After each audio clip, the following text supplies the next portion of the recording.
El economista Javier Milei estuvo en nuestros estudios y con él conversamos sobre la economía, cómo se presenta en estos primeros días del 2017, prácticamente acabamos de concluir el segundo mes del año, porque cuando uno lo escucha al gobierno dice se están recuperando los puestos de trabajo que se perdieron. Uno escucha a los sindicatos y dice en realidad se están perdiendo fuentes de trabajo, están cerrándose empresas, hay información que así lo muestra, pero también hay información que muestra que en algunos sectores están incorporando gente. Bueno, en definitiva la discusión está abierta. El gobierno dice que la inflación este año va a ser del 17%, las consultoras hablan de un 24%, hacíamos mención en la entrevista anterior con David Toledo. Cuando uno observa qué le pasa a los distintos sectores, mientras unos dicen que el sector industrial crece, los otros sostienen que el sector industrial está decreciendo todavía. En definitiva, cada uno tiene sus indicadores. A Javier Milei le preguntamos cuál era su visión de la economía en estos primeros meses del año 2017. Yo creo que hay una parte que está bien y una parte que está mal. La parte que está bien es lo vinculado al accionar del Banco Central. Yo creo que el Banco Central va a poder encaminarse al logro de la meta. Si vos mirás lo que ha sido la evolución de la inflación desde que el Banco Central a manos de Sturzenegger estuvo operando, eso parece ser factible. De hecho, si vos tomás la inflación promedio mensual anualizada del primer semestre del año pasado fue 60%, la del segundo semestre fue del 20%, terminó en el año con diciembre con un 1,2% que anualizado te da 15%, y que si le limpias la estacionalidad, que es 0,2, es 1 y eso te da 13%, y la inflación del mes de enero fue 1,3%, pero tiene 0,5 de estacionalidad, con lo cual estás en 0,8, que anualizado te da 10%. Quiere decir que el Banco Central está en condiciones de lograr la meta que oscila entre el 12 y el 17%. Es decir, el trabajo del Banco Central es correcto. Por otra parte, en materia de actividad, lo que vos estás viendo es que los datos de caída cada vez se están achicando y básicamente lo que vos podés decir es, mirá, el tema de actividad está afectado por un rebote de índole estadística. Este es el chiste de los microeconomistas. Se encuentran dos microeconomistas y uno le dice al otro, ¿cómo está tu mujer? ¿Comparada con qué? Claro, digo, se vas a comparar contra los datos del 2016 que fueron muy malos, eso, digamos, automáticamente te genera esto que los economistas llamamos el efecto del rebote del gato muerto, pero yo tengo mis dudas que se pueda alcanzar las estimaciones que tiene el gobierno de 3,5, porque eso implicaría que entre puntas la expansión sea del 9%, y aun cuando vos tuvieras un año como el rebote del 2011, del 2009, discúlpame, la expansión sería del 2,8, con lo cual yo no veo factible que el gobierno alcance un crecimiento del 3,5, y creo que el Fondo Monetario en su estimación de lo que puede pasar con el PBI es más correcta que la que... Habla de un 2%. Exactamente. Bueno, entonces vos creés, a ver, la inflación obviamente bajó 1,3% en enero, si se mantiene en este 1,3%, está en el del 17% anual. Exactamente. Lo que pasa es que enero se espera que sea del 2 o algo más. A ver, enero fue del 1,3, pero le tenés que sacar la estacionalidad. La estacionalidad. Y eso te lo lleva a 0,8, con lo cual estás en 10. Y lo que vos vas a tener es que lo que es febrero, marzo y abril va a estar impactado, al menos en lo que tiene que ver en la zona del AMBA, por los aumentos de tarifa, que a nivel, digamos, del resto del país, que no tenían estos subsidios estrafalarios, no va a tener ningún impacto. Con lo cual, te diría que la tendencia de lograr la meta de inflación, si el Banco Central no es cooptado por la política, es factible. O sea, el comportamiento de los agentes económicos, ¿vos crees que no hay condiciones para que haya un rebrote inflacionario? Esto es, te he escuchado decir en varias entrevistas, ojo con las paritarias. Si las paritarias se disparan demasiado, los precios los van a querer acompañar. Bueno, no. A ver, para mí las paritarias deberían ser libres. Sí. Y desde mi punto de vista, dado que el Banco Central está siendo muy exitoso en llevar a cabo un proceso de desinflación. Yo la fraccionaría en el tiempo para que la lógica tiene que ver con esto. La variación del salario tiene dos componentes. Tiene la variación de la productividad y tiene la variación de los precios, o sea, la inflación. ¿Qué pasa? Si vos los salarios crecen por encima de ese nivel, lo que vas a estar haciendo es generar desempleo y eso es doloroso para la gente. Y por otra parte, si te vas por abajo de la inflación, le estás robando plata al trabajador. O sea, las dos situaciones son malas.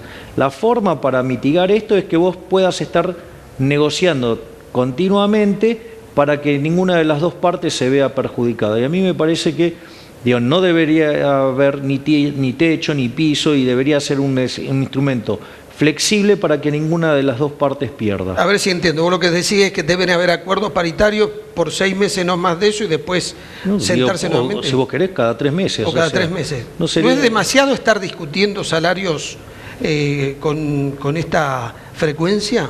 Mira, en un mercado libre vos hacés transacciones todos los días, con lo cual, en principio, no tendría por qué ser malo. O sea, porque aparte, si vos tenés Si vos este mecanismo lo tenés aceitado, se convierte en una charla civilizada. No tiene por qué ser una cosa violenta. Bien. Porque acá lo que hay que evitar es, a ver, ponelo en estos términos. Hay algunos economistas que les cuesta entender todavía en el siglo XXI que la inflación es un fenómeno monetario. Entonces, si aún a los economistas les cuesta, digo, ¿qué vas a pretender del resto de la población? Si encima la gran mayoría de los economistas son keynesianos, con lo cual repiten esa brutalidad de que la inflación tiene que ver con los costos y todas esas aberraciones. Entonces, en rigor te diría, la mejor forma de convencer a la gente que no lo vas a estafar es diciendo, mira, yo tengo tanta confianza en lo que estoy haciendo que te propongo fraccionarlo en el tiempo. ¿Sabes por qué? Porque mi intención no es perjudicarte. Me parece que el año pasado se hizo semestral y, digamos, a aquellos que adhirieron a este esquema les fue bien. Con lo cual, digamos, yo creo que deberían buscar una solución que tenga varias instancias, porque eso va a contribuir al bien de todos. Porque vos lo que tenés que comprender es que lo más importante dentro de la economía es el sistema de precios, es un mecanismo de transmisión de información.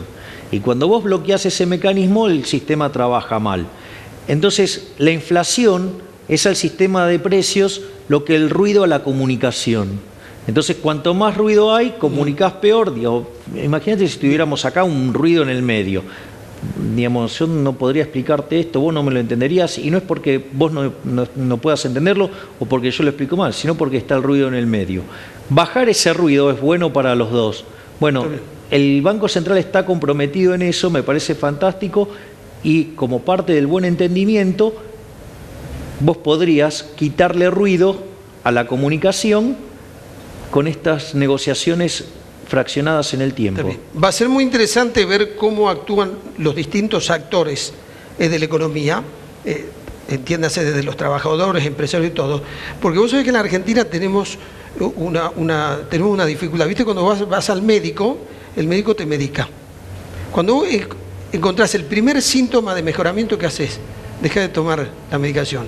Y la preocupación en economía es esto, que la gente haya sentido un primer síntoma de mejoramiento, entonces, a ver, comienza a tener comportamientos que haga que en realidad volvamos a tener el mismo problema. Rebote inflacionario, ¿me entendés? Exceso de demandas, que la puja distributiva sea algo salvaje, un año electoral.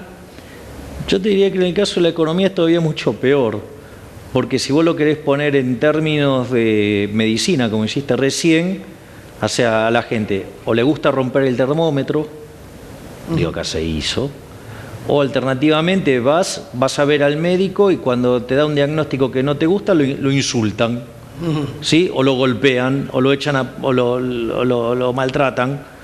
Entonces nada, terminás yendo al médico que te dice lo que querés escuchar. Bueno, te vas a morir cuando hagas eso, pero ve lo que le está pasando a este país, porque este país no para de caer.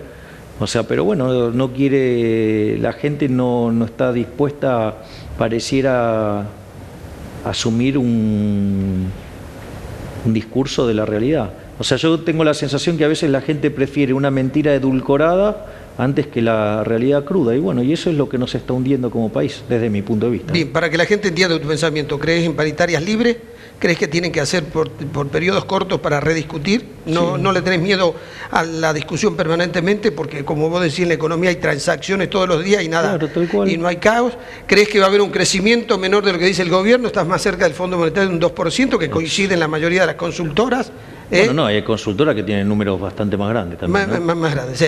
Y después el tema de la inflación, ¿crees que va a estar más cerca del... también, el gobierno dice 17, y hay consultoras que dicen hasta 24%. ¿Vos a qué...? No, yo creo que el Banco Central está en condiciones de cumplir con la meta, aún Bien. con todos los aumentos tarifarios que hay. Pero eso depende crucialmente de que el Banco Central no sea cooptado por la política. Claro. O sea, te diría que... Hasta ahora se está manejando con criterios profesionales, de buena administración. Mira, el Banco Central te diría que tiene un equipo verdaderamente de primera línea. Yo estoy orgulloso de tener en el Banco Central un presidente como Federico Sturzenegger. Yo te diría que Sturzenegger podría ser presidente del Banco Central de cualquier país desarrollado. O sea, la gente no tiene magnitud del coloso que tenemos ahí. Pero de vuelta, sigo sosteniendo que es el único acierto del gobierno de Macri. El resto me parece un gobierno muy malo. ¿Cuáles son los peores errores, crees vos? Bueno, yo creo que, por ejemplo, manejó muy mal el tema tarifario, o sea, lo de Aranguren lo manejó muy mal. Me parece que Marcos Peña es una muy mala influencia para lo que es la economía.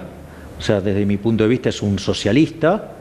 Y bueno, y de hecho, cuando hay algún funcionario destacado, se encarga de echarlo, se la pasa a hablar del equipo, pero siempre y cuando él sea el gran capitán.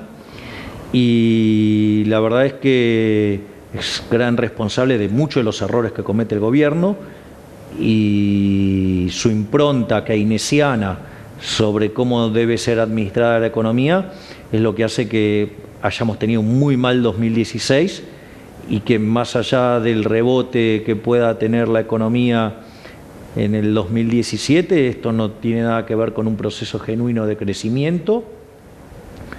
Entonces me parece que es un ministro que le está haciendo muy mal a la gestión. Pero bueno, porque nada, creen en la obra pública, creen en el déficit fiscal, o sea, creen en el gradualismo. ¿Vos sabés que todos los programas graduales en Argentina, todos terminaron en crisis? Y todos los programas de shock, sacando el del 59, fueron exitosos. Es decir, no solo lograron bajar la inflación rápidamente, sino que además lograron que la economía se expandiera fuertemente. Bien. Con lo cual, además, toman decisiones que van en contra de la evidencia empírica. Desde mi punto de vista, eso le está haciendo muy mal al gobierno. Bien. Javier Milei, muchas gracias por este diálogo. Gracias a vos por esta invitación.